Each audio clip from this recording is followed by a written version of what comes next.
ಈಗ ಮೊನ್ನೆ ಇದ್ರದಾತ್ರಿ ಯಾವ್ದ್ರಿ ಅದ ಮಲಬಾರ್ ಕಾಲೋನಿದಾತ ಮಲಬಾರ್ ಕಾಲೋನಿಯಾಗ 7-8 ಗಾಡಿ ಇದ್ವು ಹಿಡಿದಿದ್ದು ಒಂದ್ ಗಾಡಿ ನೋಡ್ರಿ ಕಳ್ಳರೇ ಉತ್ತರ ಕನ್ನಡದವರು ಉತ್ತರ ಕನ್ನಡದವರು ಮುಂಡಗೋಡ ತಾಲೂಕಿನವರು ಮುಂಡಗೋಡದವ್ರೆ ಕಳ್ಳರು ಇನ್ಕ್ಲೂಡಿಂಗ್ ನೀವು ಅದ್ರಾಗ ಶಾಮಿಲೆ ಕಳ್ಳತನ ಮಾಡೋರು ನೀವು ಹುಬ್ಳಿ ಧಾರವಾಡ ಬಂದ್ರೆ ಮಣ್ಣು ತಗೊಂಡಾಕ ಈ ಮಣ್ಣು ತಗೊಂಡಾಕ ಬಾಂಬೆ ಬೆಂಗಳೂರಿಂದ ಬಂದ್ರೆ ಅಷ್ಟ್ರು ಶಾಮಿಲ್ ಇರ್ತಾರೆ ಎಲ್ಲರೂ ಅವ್ರೆ ಮರ ಕಿಡಿಯವರು ಇಲ್ಲೇ ಅವ್ರೆ ಮಣ್ಣು ಒಯ್ಯವರು ಇಲ್ಲೇ ಅವ್ರೆ ಪೇಪರ್ದಾಗ ಕೊಡೋರು ಇಲ್ಲೇ ಅವ್ರೆ ಪ್ರತಿಯೊಂದು ಮಣಿನೂ ಹತ್ಕೊಂಡದಾಗ ಹೊಲಾನು ಚುಕ್ಕಟ್ಟು ಜಂಗಲ್ ಎಲ್ಲಾನು ನಮ್ಮದು ಇಲಾಖೆಯನ್ನು ನುಂಗಿ ನೂರು ಕುಡಿದು ಆ ಇಲಾಖೆಯಲ್ಲಿ ಒಂದು 4 ಜನ ಕೆಲಸಕ್ಕೆ ಬಂದಾರ ಅವ್ರನ್ನ ಯಾವಾಗ ಇವ್ರು ಮಣ್ಣು ಕೊಡುವಂತ ವಿಚಾರ ಇವ್ರು ಯಾರು ದಂಡ ಹಾಕೊಂಡು ಇವ್ರು ಯಾರು ಸಸ್ಪೆಂಡ್ ಮಾಡ್ಸೋನು ಯಾರ್ದು ಸರ್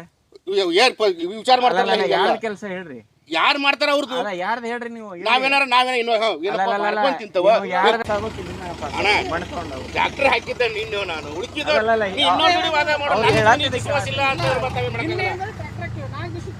ನೋಡಿದವ್ರು ನಮ್ಗೆ ಏನ್ ಹೇಳಿದ್ರೆ ನಮ್ಮ 3-4 ದಿನದಿಂದ ಮಣ್ಣು ಹೊಂಟೈತಿ ಅವನ ಹೆಸರು ಹೇಳ್ತಾರೆ ಒಂದು ತಿಂಗಳು ಪಗಾರ ಕೊಡ್ತೀನಿ ಅಕಸ್ಮಾತ್ ಹಂಗಾಗಿತ್ತಂದ್ರೆ 1 ತಿಂಗಳು ಪಗಾರ ಕೊಡ್ತೀನಿ ಅಕಸ್ಮಾತ್ ಅವ್ನು 4 ದಿವಸ GCP ಹಾಕಿ ಟ್ರ್ಯಾಕ್ಟರ್ ಹಾಕಿ 4 ದಿವಸದಿಂದ ಇಲ್ಲಾಂದ್ರೆ ಅವ್ನು ನೋಡಿ ಮೆಟ್ಟ ಹೊಡಿತೀನಿ ಮತ್ತೆ ನೌಕರಿ ಆದ್ರೂ ತಿಂತೀನಿ ಅಲ್ಲಿ ಟ್ರ್ಯಾಕ್ಟರ್ ಹಾಕಿದ್ದೆ ನೀನು ನಾವು ಸಾಯಂಕಾಲ 5 ಗಂಟೆ 6 ಗಂಟೆ